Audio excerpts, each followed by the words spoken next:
Good morning children. आशा करता हूँ आप सब लोग अपने घर पे स्वस्थ और सुरक्षित होंगे। लास्ट टाइम अपन इंग्लिश ग्रामर में स्ट्रक्चर्स के अंदर 4 टॉपिक पढ़ रहे थे, फ्रेजल वर्ब्स। फ्रेजल वर्ब्स के बारे में मैंने आपको बताया था कि फ्रेजल वर्ब्स क्या होती है। फ्रेजल वर्ब्स में वर्ब्स के पहले या बाद में एडवर्ब जुड़ जाती है। एडवर्ब्स क्या होते हैं? जैसे कि to, off, out, in, under, down, ये सब क्या है? एडवर्ब है। वर्ब क्या होती है? जैसे कि रनिंग, कम, गो, जंप, प्ले, ये सब क्या है? वर्ब्स है। तो इन वर्ब्स के पहले या बाद में एडवर्ब लग जाएंगे ना, वो ही फ्रेजल वर्ब्स कहलाती है, उनको ही फ्रेजल वर्ब्स कहते हैं। तो सभी बच्चे अपनी बुक्स ओपन करेंगे, 122 पे आ जाइए। और मैंने आप लोगों को जो फ्रेजल वर्ब्स दी गई थी ना 1 to 50 तक, ये पढ़ने के लिए कहा था। और आज इन्हीं की हेल्प से अपन आगे टेस्ट एक्सरसाइज सॉल्व करेंगे। टेस्ट एक्सरसाइज में फर्स्ट है एक टोन, page number 122। Test exercise first एक टोन। इसमें ये एक टोन वर्ड का अपन यूज करेंगे। देखेंगे सेंटेंस में एक टोन का मतलब होता है प्रभाव डालना। The patient became mad as the medicine acted on his brain. वह पेशेंट पागल हो सकता है क्योंकि ये मेडिसिन उसके ब्रेन या दिमाग पे असर डालेगी। एक्ट फॉर, किसी के स्थान पर कार्य करना। Yesterday our vice principal acted for the principal as he principal was in. Last दिन या पिछले दिन हमारे वाइस प्रिंसिपल ने प्रिंसिपल की जगह काम किया क्योंकि प्रिंसिपल बीमार थे। बैकआउट यानी वायदे से मुकर जाना। थर्ड है backout. He backed out of his promise to help me. वह अपने वादे से मुकर गया कि मैं तुम्हारी मदद करूंगा, ये उसका वादा था और उसने मदद नहीं की, इसलिए यहाँ पे बैकआउट यूज आ गया है। फोर्थ है बियर आउट, यानी पुष्टि करना, किसी चीज के बारे में पुष्टि करना कि हाँ ये चीज सही है। The evidence does not bear out the charge against him. ये जो इसके सबूत है ये इसके खिलाफ पुष्टि नहीं करते, उसको साबित नहीं करते कि हाँ ये दोषी है।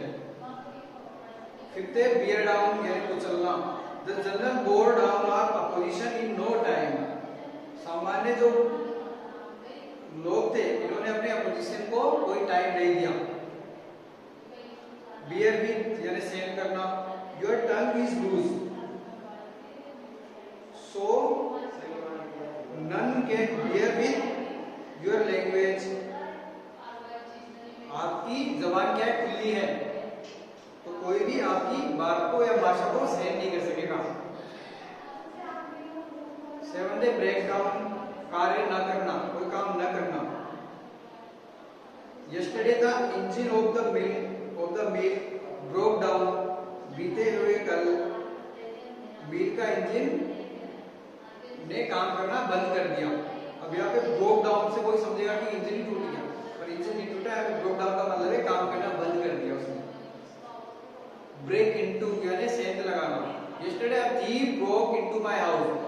पिछले दिन एक चोर मेरे घर में सेंध लगा रहा था या मुआयना कर रहा था।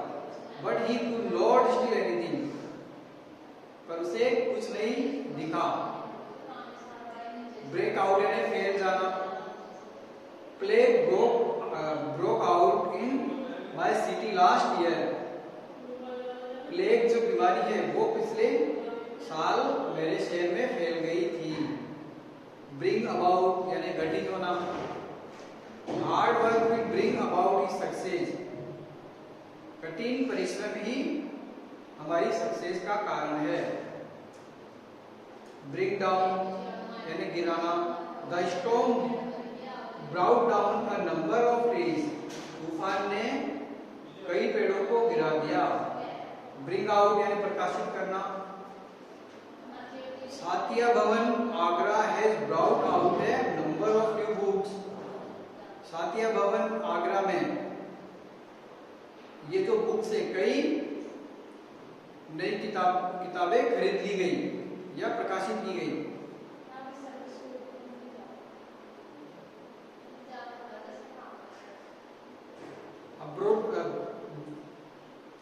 ब्रोट आउट का मतलब तो खरीदना हो गया ना, पर यहाँ पे क्या इसके लिए क्या यूज आएगा, प्रकाशित करना। कई बुक्स वहां पे नई प्रकाशित कर दी गई उस समय शासकीय भवन आगरा के अंदर कई बुक्स प्रकाशित की गई। 13 है कॉल ऑफ यानी समाप्त करना। Yesterday the strike was called off, बीते हुए दिन स्ट्राइक बंद हो गई या समाप्त हो गई। 14 है कॉलिंग यानी बुलाना। Call in a doctor at once, कोई डॉक्टर को बुलाइए एक बार। 15 है कम अक्रॉस यानी मिलना। he came across me near the park,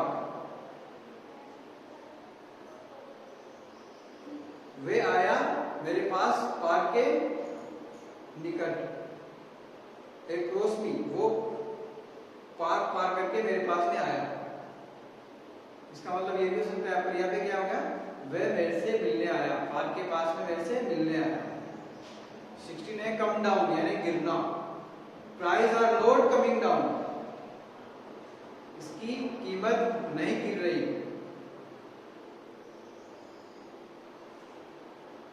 17 drop out यानी छोड़ देना। Due to shortage of money, money के कमी के कारण many poor students drop out the studies, कई गरीब विद्यार्थियों ने अपनी स्टडी छोड़ दी। 18 है फॉल इन विद यानी सहमत होना। When he considered the problem calmly, he fell in with my views, जब वो इस प्रॉब्लम को अच्छे से समझ लेगा, काम यानी सहमति से समझ लेगा, सोई काम यानी बहुत ही संतुष्टता से समझ लेगा। He fell in with my views, वह मेरे देखने के नजरिए को समझ जाएगा या सहमत हो जाएगा।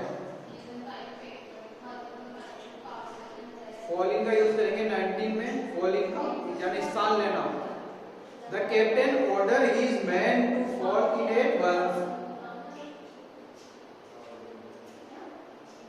कैप्टन ने कहा कि उन लोगों की जगह एक बार आप चले जाइए।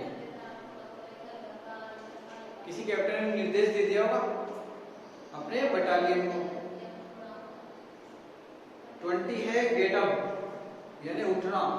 A good student get up early in the morning, एक अच्छा विद्यार्थी सुबह जल्दी उठ जाता है। 21 है get into यानी अंदर जाना। He could not get into the bus as it was overcrowded, वह बस के अंदर नहीं जा सकता क्योंकि बस पहले ही बहुत ज्यादा भरी हुई थी। 22 है get through यानी पास होना। On account of hard work he got through the examination, उसके कठिन परिश्रम के कारण उसने एग्जाम पास कर लिया। 23 है गेट डाउन यानी उतरना। The soldier got down from his horse, get down की सेकंड फॉर्म होती है गोट डाउन। आप देखोगे कि सर आपने तो कुछ गेट की जगह गोट लिखा है यहाँ पे, तो ये क्या है पास्ट में चल रहा है ना टेंस, इसलिए ज्यादातर सेंटेंसेस में गोट आ रही है। और कुछ में आप देखोगे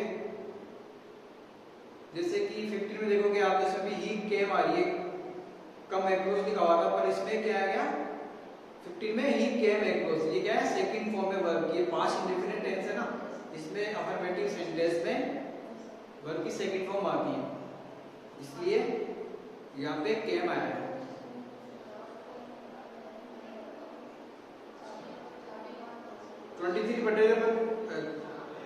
गेट डाउन यानी उतरना। The soldier got down from his horse and called his servant, soldier अपने घोड़े से उतरा और अपने सेवक को बुलाया, अपने नौकर को बुलाया उसने, सैनिक ने। 24 है गेट रीड ऑफ यानी छुटकारा पाना। I want to get rid of my lazy servant, मैं अपने आलसी नौकर से छुटकारा पाना चाहता हूँ। 25 है गिव अप यानी छोड़ना। He has given up his bad habits, उसने अपनी बुरी आदतें त्याग दी। 26 है गिव इन यानी झुकना। They thought that I would give in under pressure, वे सोचते कि मैं उनके आगे झुक जाऊंगा। इसका मतलब तो ये भी हो सकता है कि वे सोचते हैं कि मैं उनके प्रेशर में झुक जाऊंगा। इसका मतलब यहाँ पे ये होगा वे ऐसा सोचते हैं कि मैं उनके आगे झुक जाऊंगा, गिव अप कर दूंगा। 27 है गिव अवे यानी बांटना। The president gave away the prizes, presidents ने प्राइजेस बांटे। 28 है गिव आउट, घोषित करना। It was given out that he was a bankrupt.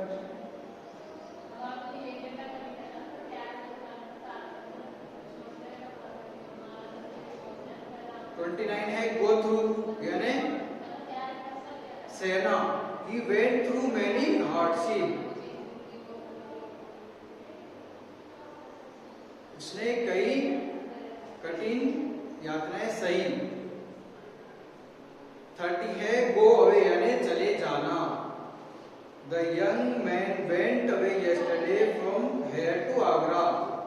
Young man पिछले दिन यहाँ से आगरा के लिए चला गया या चले गए। इस तरह आपको इन फ्रेजल वर्ब का यूज करना था।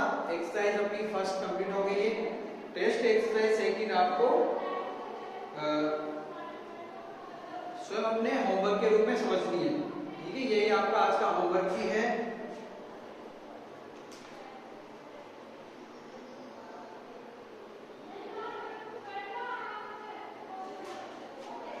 आपको टेस्ट एक्सरसाइज जो सेकंड है ना, ये आपको होमवर्क के रूप में मैंने दिए। आपको ये अच्छे से समझनी है। जो फ्रेजल वर्ब का यूज किया गया ना सेंटेंसेस में, वो समझना है आपको। उसको पढ़ना है, पहले आपको वर्ब को पढ़ना है, फिर उसके बाद में इस तरह से सेंटेंस में लिखा गया है इनको। ये आपका होमवर्क है आज का। अगला टॉपिक है अपना डिटरमिनर्स। जो शब्द किसी संख्या को उसकी संख्या या मात्रा से निश्चित करे उसे डिटरमिनर्स कहते हैं। ऐसे वर्ड जो किसी भी नाउन के बारे में, उसकी जो क्वांटिटी होती है ना, उसके बारे में बताना, वही डिटरमिनर्स होते हैं। और इनका उपयोग होता है ना जो नाउन से पहले होता है। इनका यूज किनसे पहले होता है? नाउन से पहले होता है। और ये आर्टिकल्स भी हो सकते हैं, एडजेक्टिव्स ऑफ क्वालिटी भी हो सकते हैं, एडजेक्टिव्स ऑफ नंबर भी हो सकते हैं, डेमोस्ट्रेटिव एडजेक्टिव्स भी हो सकते हैं, पॉजेसिव एडजेक्टिव्स भी हो सकते हैं। आर्टिकल जैसे कि an, the. Adjectives of quantity यानी सम यानी कुछ, एनी यानी कोई, मच यानी ज्यादा, लिटिल यानी थोड़ा, लोट्स ऑफ यानी बहुत ज्यादा, लॉट ऑफ कुछ ज्यादा। ये एडजेक्टिव्स ऑफ क्वांटिटी है। थर्ड देखोगे आप 123 पे पढ़ रहे हैं अपन। Adjectives of number 1 2 3 first second third, ये एडजेक्टिव्स ऑफ नंबर है। इनका भी इनमें यूज किया जाता है। ये डिटरमिनर्स ये सारे। डेमोस्ट्रेटिव एडजेक्टिव्स क्या होते हैं? दीज, दैट, दीज, दोज, ये क्या है? डेमोस्ट्रेटिव एडजेक्टिव्स है। पॉजेसिव एडजेक्टिव्स किसी की पोजीशन बताते हैं ना, वो पॉजेसिव एडजेक्टिव्स होते हैं। जैसे कि my, our, your, his, her, their, its, ये किसी पर्सन्स की पोजीशन बताते हैं। किसी पर्सन या किसी थिंग्स की पोजीशन बताते हैं, उसकी स्थिति बताते हैं। इसलिए ये पॉजेसिव एडजेक्टिव्स हैं। ये भी डिटरमिनर्स ही है।